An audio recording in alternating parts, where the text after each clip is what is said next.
At a family dinner, my sister smirked. Mom and Dad said I'm moving into your house. The daughter they always used smiled. Funny, I sold IT for $740,000 last week. Then I slid the papers across the table. His face turned white. My name is Sarah, and this is the story of how I finally got my revenge on a family that never saw me as anything more than a safety net. It started 32 years ago when I was born. My parents, Linda and Robert Chen, had been trying for years to have children. When I finally arrived, they were overjoyed. For about 3 years, anyway. That's when my sister Emma came along, and suddenly I became invisible. Emma was everything I wasn't. Where I was quiet and studious, she was loud and charismatic.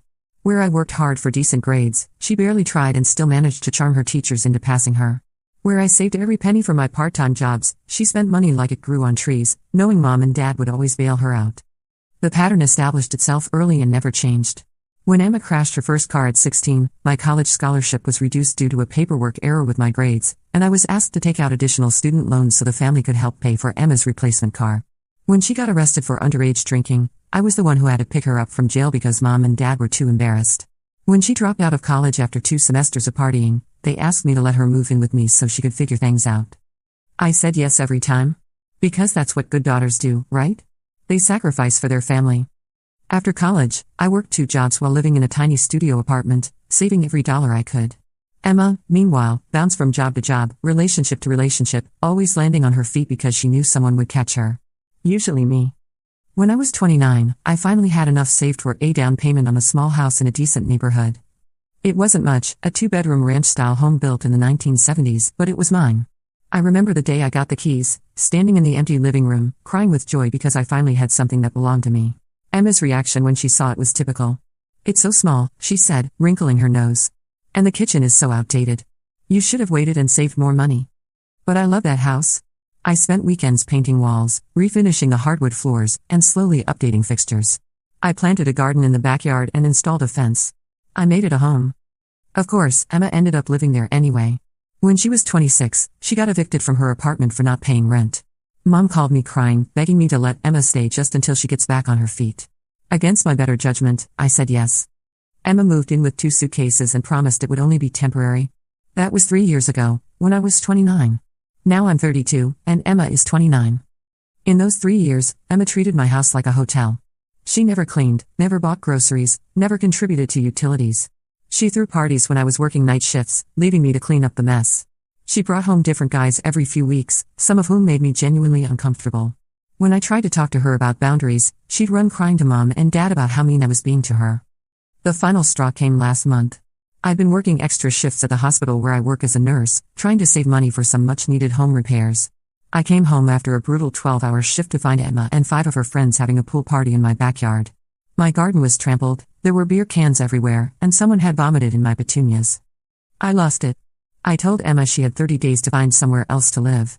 She laughed and said I was being dramatic, that I'd cool off in a few days like I always did. But this time was different. This time, I was done. I started making calls the next day. I'd been thinking about selling the house for months anyway. The neighborhood was gentrifying rapidly, and property values had skyrocketed.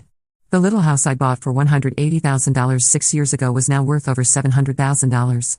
I met with a real estate agent named Jennifer Martinez, a sharp woman in her 40s who took one look at my property and whistled low.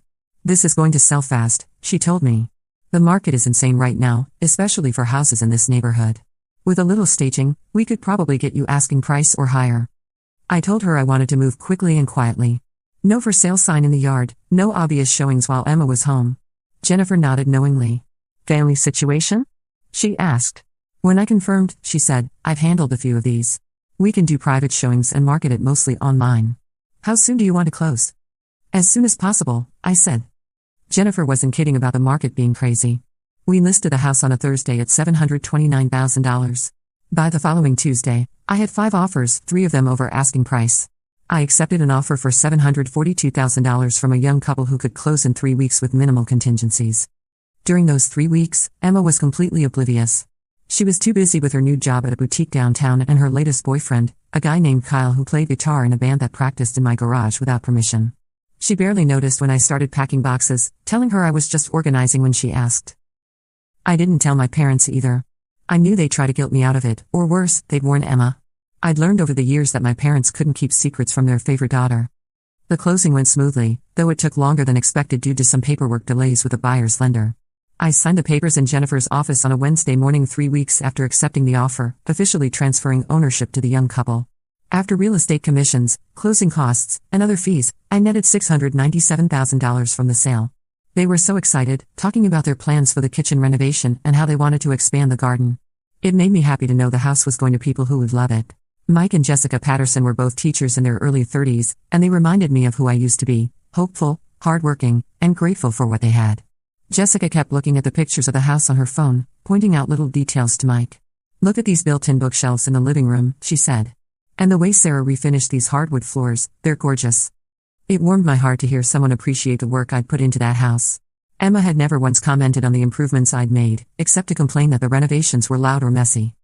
As I handed over the keys to Jennifer, Mike shook my hand. "Thank you for taking such good care of this place," he said. "We can tell it was loved." "It was," I replied, and meant it. After the closing, I treated myself to lunch at an upscale restaurant downtown, the kind of place I'd never been able to afford when I was supporting Emma's lifestyle. I ordered a salmon and a glass of white wine, and sat by the window watching people walk by. For the first time in years, I wasn't mentally calculating how much the meal cost or feeling guilty about spending money on myself. The waitress, a young woman about Emma's age, was attentive and professional. When she brought my check, I left her a generous tip, something I'd rarely been able to do, and every extra dollar went toward Emma's expenses. That evening, I packed the last of my belongings into my car and a small U-Haul trailer. I'd already put most of my furniture in storage and found a furnished apartment across town. The apartment was smaller than my house, but it was in a secure building with a doorman and a fitness center. Most importantly, it was mine alone. As I packed, I found myself going through memories along with my belongings.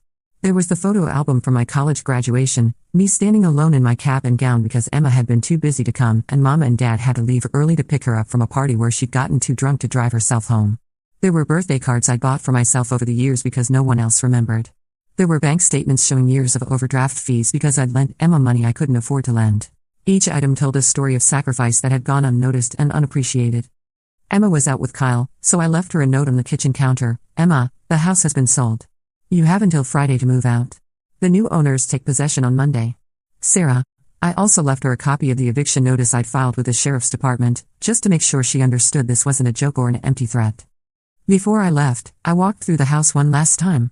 In the living room, I remembered painting the walls a soft blue color and how proud I'd been of how it turned out.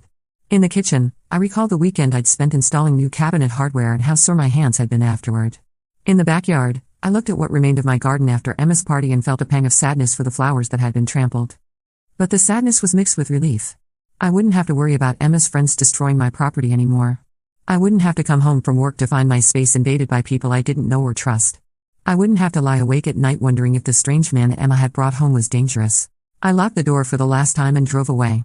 In my rearview mirror, I watched the house get smaller until it disappeared around the corner. A chapter of my life was ending, and I was ready for whatever came next. My new apartment was a revelation. It was quiet, no music blasting at all hours, no friends coming and going at random times. It was clean, no dishes left in the sink for days, no clothes scattered on furniture, no mystery stains on the carpet. It was peaceful, no drama, no emergencies, no one demanding my attention or money. The first morning I woke up there, I made myself coffee and sat on the small balcony, watching the sunrise. I couldn't remember the last time I'd been able to enjoy a quiet morning without worrying about what Emma might have gotten into the night before. I spent the rest of that week settling into my new routine. I went to work without dreading what I might find when I got home. I stopped at the grocery store and bought only what I wanted to eat, not worrying about whether Emma would complain about my choices or eat everything before I got a chance to enjoy it. I watched movies Emma hated and listened to music she'd always made fun of. It was like learning to breathe again. On Thursday, I decided to call my best friend from college, Maria Santos. We'd lost touch over the years, partly because Emma had always monopolized my time and attention during visits. Maria lived in Phoenix now, working as a physical therapist and married to a guy named David who made her laugh every day. "Sarah," she exclaimed when she answered the phone. "Oh my God, I was just thinking about you last week. How are you?" We talked for over an hour. I told her about selling the house and finally kicking Emma out. Maria wasn't surprised. "Honestly, I've been waiting for this day since we were in college," she said. "Remember sophomore year when Emma called you crying because she'd spent her textbook money on a spring break trip? And you worked double shifts at the campus library to send her the money she needed?"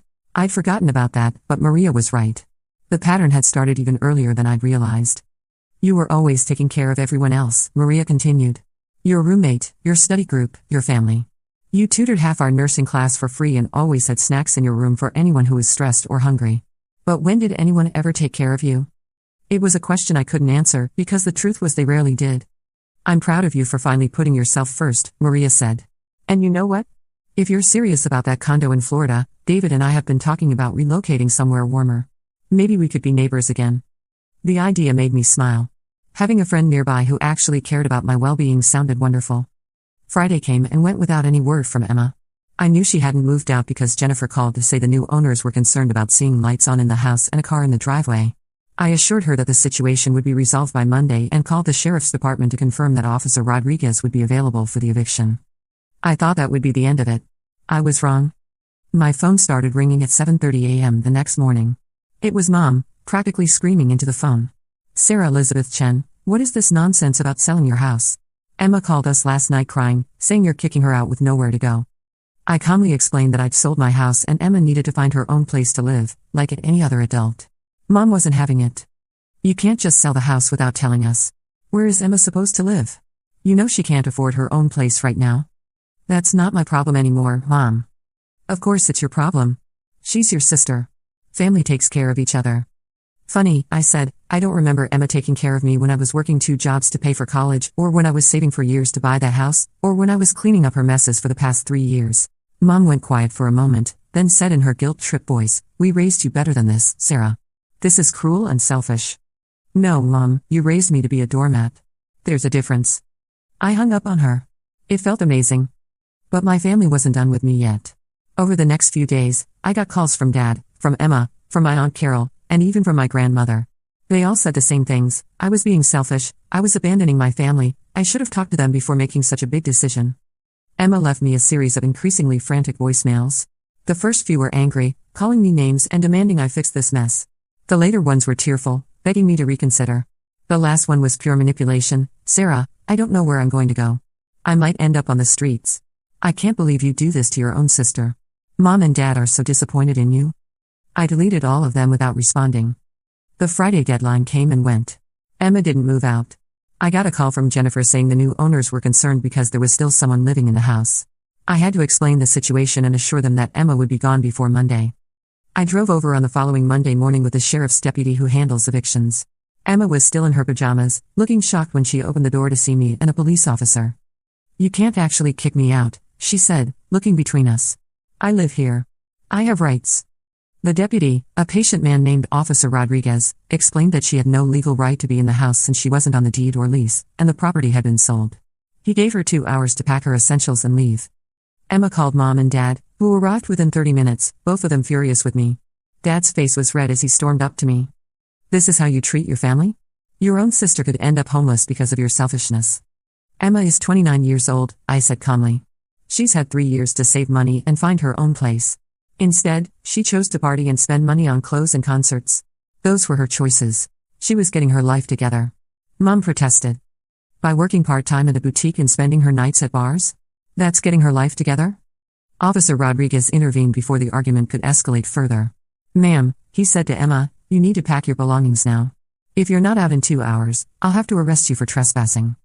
Emma finally started packing, throwing clothes and toiletries into garbage bags while crying loudly. Mom and Dad helped her, shooting me dirty looks the whole time. None of them asked where Emma was going to go, and I didn't offer any suggestions. When they were done packing, Emma loaded her bags into Mom and Dad's car. As they prepared to leave, Mom turned to me with tears in her eyes. I don't know what happened to you, Sarah.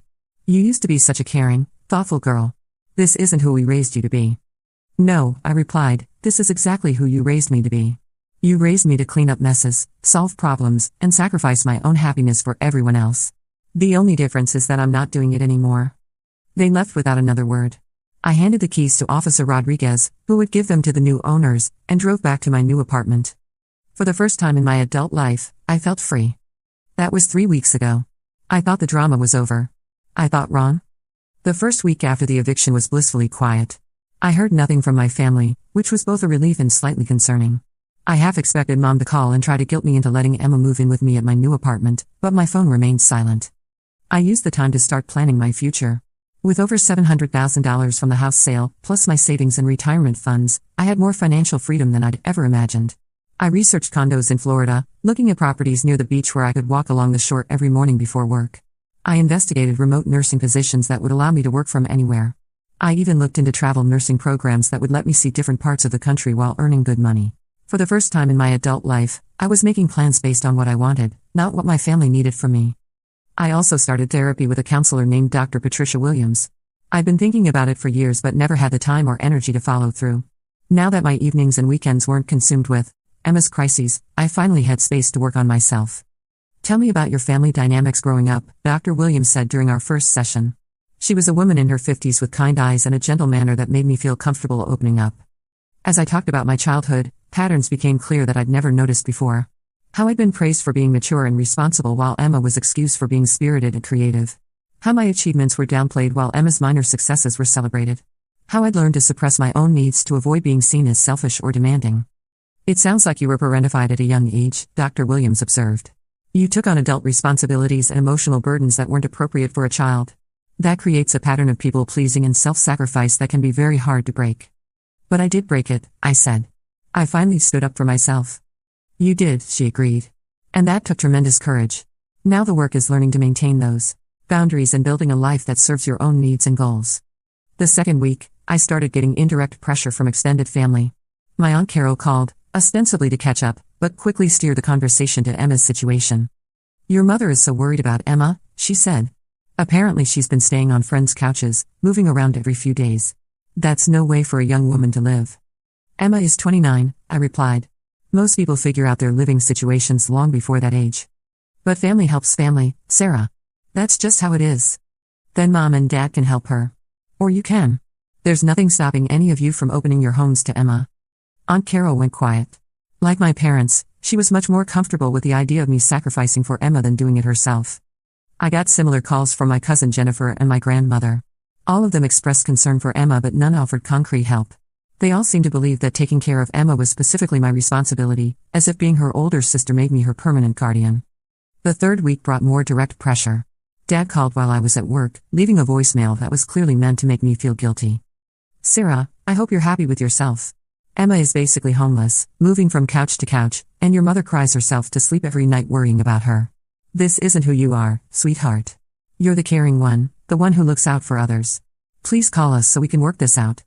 I listened to the message twice, analyzing my emotional response. A month ago, it would have worked. I would have felt terrible and called back immediately, probably offering to let Emma stay in my new apartment just temporarily.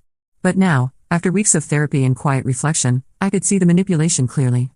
Dad wasn't calling because he was genuinely concerned about Emma's well-being. If he was, he would have taken concrete steps to help her himself. He was calling because having Emma bounce around on friends' couches was embarrassing for the family, and having her live with him and mom permanently was inconvenient. It was easier to pressure me back into my old role than to deal with the consequences of Emma's choices themselves. I didn't call back. Instead, I called Maria, who listened as I vented about the family pressure. They're panicking, she said. For your whole adult life, you've been their get-out-of-jail-free card. Whenever Emma screwed up, they could just send her to you and wash their hands of the problem. Now they actually have to deal with the consequences of enabling her for so many years. I feel guilty sometimes, I admit it. What if Emma really does end up homeless or in danger? Sarah, Emma has options. She has parents who love her enough to let her live with them. She has friends who are apparently willing to let her crash on their couches. She has a job and could get a second one if she needed to. She could find roommates, move to a cheaper city, or make any number of other adult choices. The only thing she can't do is continue living rent-free in a house you worked for years to buy. And that's completely reasonable. Maria was right, but the guilt was hard to shake. I'd been trained from childhood to prioritize everyone else's comfort over my own well-being. The pressure campaign culminated yesterday with Emma's text about the family dinner. The demanding tone, "You better be there," was so typically Emma. Even when she needed something from me, she couldn't bring herself to ask nicely. It was always demands and expectations, never requests or appreciation.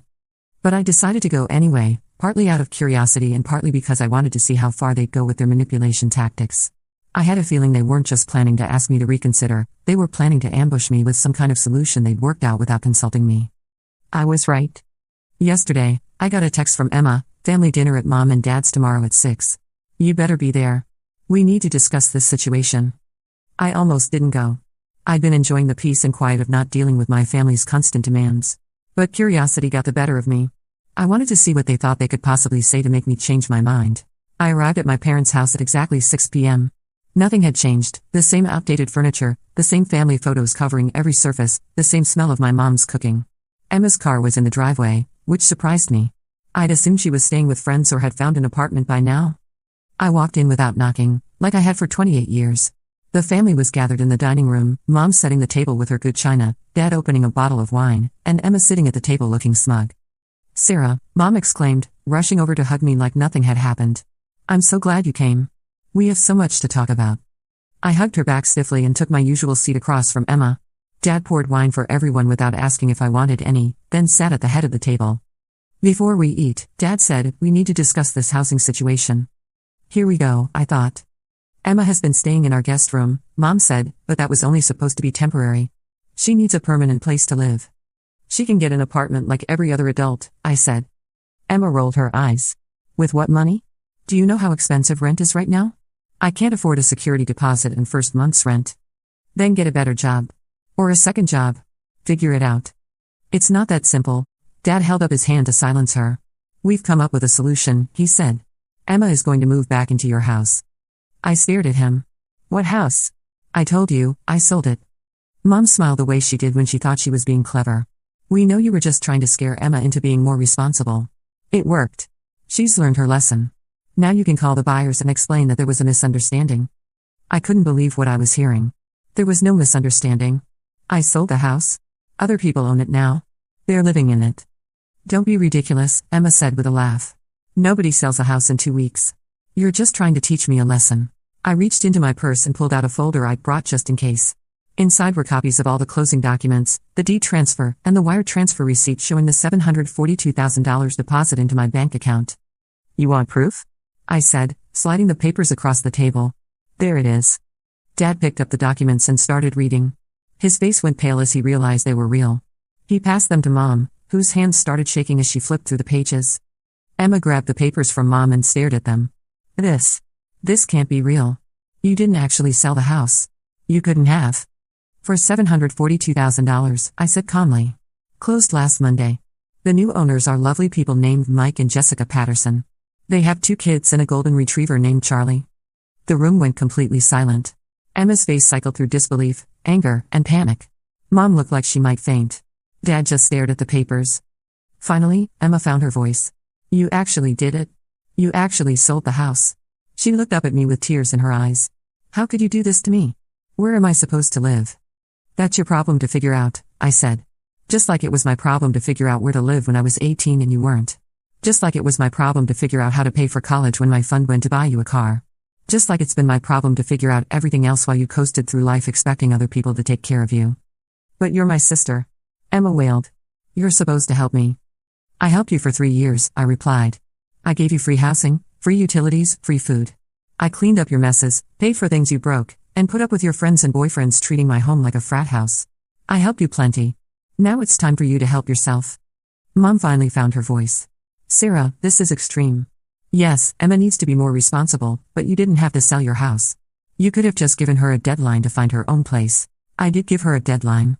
Several of them, actually. She ignored all of them because she knew I'd never follow through. Well, guess what? I followed through this time. Dad was still staring at the closing documents. $697,000, he said quietly. "You made over $500,000 in profit." "I did. And you know what I'm going to do with it? Whatever I want. I'm thinking about buying a condo in Florida, maybe a small place near the beach. Somewhere warm where I can finally relax without worrying about who's going to need me to solve their problems next." Emma's tears turned to anger. "This is so selfish. What about family loyalty? What about taking care of each other?" I laughed, actually laughed out loud. "Family loyalty? Like when you borrowed my car and crashed it, then expected me to pay the insurance deductible? Like when you used my credit card to buy clothes and forgot to pay me back? Like when you threw a party that resulted in the police coming to my house and me getting a citation for noise violation? Those were accidents. Accidents that I always had to clean up. When has anyone in this family ever taken care of me? When I was working 16-hour days as a student nurse, did anyone offer to help me with groceries or laundry?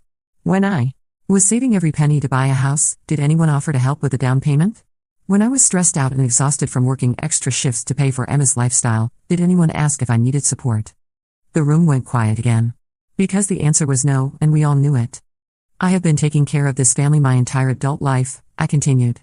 I have sacrificed my time, my money, my peace of mind, and my happiness to make sure everyone else was comfortable.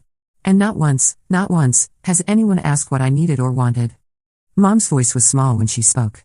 We always appreciated. No, you didn't. You took it for granted.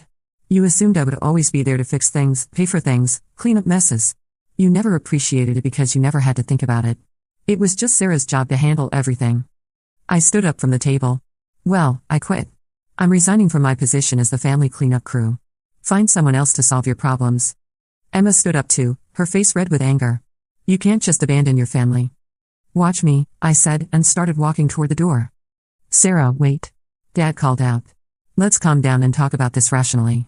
Maybe we can work something out. I turned back to face them. Work what out? Emma needs a place to live, and I no longer have an extra bedroom to offer her. That's the beginning and end of it. She's an adult. She can figure it out like every other adult in the world. But she doesn't have anywhere to go, Mom pleaded.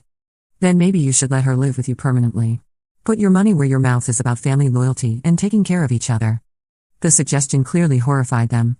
Emma had been staying in their guest room for 3 weeks, and I could see the strain it was putting on their marriage. Emma's mess and chaos was a lot easier to deal with when it was happening in someone else's house. That's not a long-term solution, Dad said carefully. Your mother and I are planning to downsize soon, maybe move to a retirement community.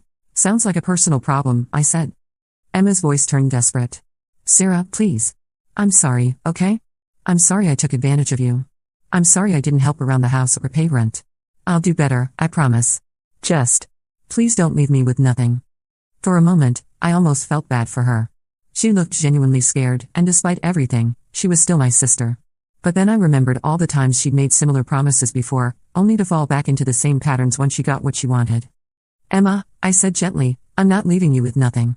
I'm leaving you with the same thing every other adult starts with, the responsibility to take care of yourself. You have a job, even if it's part-time. You have friends who can help you find roommates or crash on couches while you save money. You have parents who clearly care about you enough to let you live in their guest room. You have options. You just don't like any of them because they all require you to take responsibility for your own life. But I don't know how, she whispered. Then learn. The same way I learned when I was 18 and you were 15 and got all the attention and resources. The same way millions of other people learn every day. Figure it out. I headed for the door again, but Mom blocked my path. Sarah, please don't leave like this. We're family. We should stick together. Mom, I love you, but I'm done being the only one who sacrifices for this family. If you want to help Emma, help her. If Dad wants to support her, he can support her. But I'm not doing it anymore. I gently moved past her and walked out the door. Behind me, I could hear Emma crying and my parents trying to comfort her. Part of me felt guilty for leaving, but a bigger part of me felt relief. I drove home to my new apartment, a small but bright one-bedroom place with a view of the city, and poured myself a glass of wine. For the first time in my adult life, my phone wasn't ringing with someone else's emergency. No one needed me to solve a problem or pay for something or clean up a mess. It was quiet. It was peaceful. It was exactly what I needed. I know my family thinks I'm being cruel and selfish. Maybe I am. But I spent 28 years being selfless, and where did it get me? Exhausted, broke, and taken for granted. Emma will figure out her living situation, one way or another. She might have to get a second job, or find roommates, or move to a cheaper city. She might have to sell some of her designer clothes or give up her expensive hobbies. She might actually have to budget and plan and take responsibility for her choices. In other words, she might have to do what I've been doing my entire adult life. And if my parents are so concerned about family loyalty and taking care of each other, they can start by taking care of their younger daughter themselves instead of expecting me to do it for them. As for me, I'm finally free. Free to make decisions based on what I want instead of what everyone else needs. Free to spend my money on myself instead of cleaning up other people's messes. Free to live my life without constantly worrying about who's going to need rescuing next. The next morning, I woke up in my quiet apartment and made myself pancakes for breakfast, something I'd never been able to do when Emma lived with me because she'd eat them all before I got any. I sat on my balcony with my coffee and started browsing real estate listings in St. Petersburg, Florida. I'd done some research and found that St. Pete had a thriving healthcare system, beautiful beaches, and a growing art scene. The cost of living was reasonable, and I could buy a nice condo near the water for less than half of what I'd netted from selling my house. The rest of the money could go into investments and savings, giving me financial security I've never had before. One listing caught my eye, a 2-bedroom condo on the 15th floor of a building right on Tampa Bay. The photos showed floor-to-ceiling windows with water views, a modern kitchen with granite countertops, and a balcony where I could watch the sunset every evening. The building had a pool, a fitness center, and a concierge service. It was the kind of place I'd always dreamed of living but never thought I could afford. Now, suddenly, I could. I called a listing agent, a woman named Susan Rodriguez, who sounded enthusiastic when I explained I was looking to relocate from the Midwest. "This unit just came on the market yesterday," she said. "The owner is motivated to sell quickly because they're relocating for work. I think you'd love it. When can you come see it?" "How about next weekend?" I said impulsively. "I could fly down on Saturday and see it then." "Perfect. I'll set up the showing." After I hung up, I realized I'd just made a major life decision in about 10 minutes. The old Sarah would have agonized over such a choice for months, making pros and cons lists and seeking approval from everyone in her family. The new Sarah trusted her instincts and acted on them. That afternoon, I called my supervisor at the hospital and requested a week of vacation time for the following month. If I liked the condo and decided to make an offer, I'd need time to arrange the move and find a new job in Florida. "Is everything okay, Sarah?" my supervisor asked. "This is pretty sudden for you?" I'd been working at the same hospital for 8 years, and she was right that I rarely took spontaneous time off. Usually, any vacation days I requested were because I needed to help Emma with some crisis or another. "Everything's great," I said. "I'm just exploring some new opportunities." It felt good to be making plans that had nothing to do with fixing someone else's problems. I spent the rest of the week tying up loose ends and preparing for my Florida trip. I researched hospitals and nursing agencies in the St. Petersburg area and updated my resume. I also looked into the process of applying for a Florida nursing license by endorsement. I read about the neighborhoods and local amenities. For the first time in years, I felt excited about the future instead of dreaded about what crisis might come next. On Thursday, I got another call from my cousin Jennifer, who'd clearly been recruited by my parents to continue the pressure campaign. "Sarah, I just wanted to check on you," she said in that fake sweet tone people use when they're about to ask for something. "I heard about this situation with Emma, and I'm really concerned about how this is affecting the family." "What situation would that be?" I asked innocently. "You know, her not having a stable place to live. It's causing so much stress for your parents." "I'm sure it is. Maybe they should help her find an apartment." "Well, that's actually why I'm calling. I was wondering if you'd consider just buying Emma a small place of her own? You made so much money from selling your house, and it would solve everyone's problems." I was so stunned by the audacity of the suggestion that I almost laughed. "You think I should buy Emma an apartment? It doesn't have to be anything fancy. Just a small one-bedroom somewhere affordable. Think of it as an investment. You could charge her rent and eventually get your money back." "Jennifer, Emma couldn't pay me $50 a month in rent when she was living in my house. What makes you think she'd be able to afford market rent on an apartment I bought her? She'd be more motivated if it was her own place." "No," I said firmly. "I'm not buying Emma an apartment. I'm not buying Emma anything. I'm done being the family ATM." "But you have so much money now. My money is not available for Emma's housing needs. If you're so concerned about her situation, you're welcome to help her yourself." I hung up on her, too. It was becoming a habit, and I liked it. By Friday, I was looking forward to my Florida trip more than I'd looked forward to anything in years. I packed light, just a weekend bag with casual clothes and my laptop. I booked a hotel near the beach and made dinner reservations at a highly rated seafood restaurant. This trip was purely for me, funded by money that was purely mine, planned around activities I actually wanted to do. It was revolutionary. Saturday morning, I flew to Tampa and took an Uber to St. Petersburg. The weather was perfect, sunny and 78 degrees with a gentle breeze off the water. Palm trees lined the streets, and everything felt relaxed and unhurried compared to the constant rush of the Midwest. Susan Rodriguez met me at the condo building, which was even more impressive in person than in the photos. The lobby was elegant, with marble floors and contemporary furniture. The concierge smiled and nodded as we walked to the elevators. "The owner is asking $425,000, Susan said as we rode up to the 15th floor. "But like I mentioned, they're motivated to sell quickly. I think there's room for negotiation." When she opened the door to the unit, I knew I was home.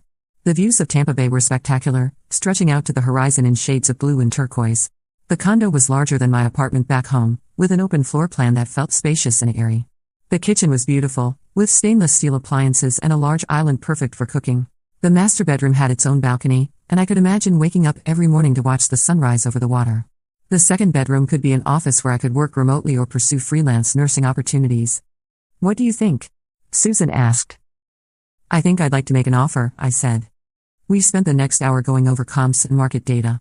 Susan suggested offering $405,000, which felt reasonable for a property that would have cost twice as much in my hometown. I authorized her to submit the offer that afternoon. That evening, I had dinner at the seafood restaurant I'd chosen, a place with outdoor seating overlooking the marina. I ordered stone crab claws and a glass of Sauvignon Blanc, and watched the sun set over the water while boats drifted by in the distance. My phone buzzed with texts from my family throughout the meal, but I ignored them. Nothing they had to say could ruin this perfect evening. At 9 o'clock, Susan called with good news. They accepted your offer, she said. Congratulations. You're going to love living here. I almost cried with joy. After years of making sacrifices for other people, I was finally making a choice that was entirely for myself. A beautiful home in a place where I could start fresh, away from all the family drama and expectations. I called Maria to share the news, and she screamed with excitement. I'm so proud of you, she said. This is exactly what you needed, a complete fresh start.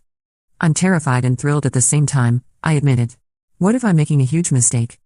Sarah, you've been making safe, responsible choices your whole life, and where did it get you? Taken advantage of and unappreciated. This is your chance to take a risk on something you actually want. Even if it doesn't work out perfectly, at least you'll have tried. She was right. For the first time in my life, I was betting on myself instead of sacrificing for others. It felt scary and liberating at the same time. I sold my house for $742,000, but after all the costs and fees, I netted $697,000. What I really bought with that money was something much more valuable, my independence. And unlike every other sacrifice I've made for my family over the years, this is one I'll never regret. The papers are still sitting on my parents' dining room table, probably being stared at in disbelief. The deed transfer, the closing documents, the final settlement statement, all prove that sometimes the responsible one finally decides to be responsible for herself instead of everyone else. Emma can find her own place to live. Mom and Dad can deal with their own disappointment. And I can finally, put myself first. It only took 28 years, but I'm finally free. And it feels amazing.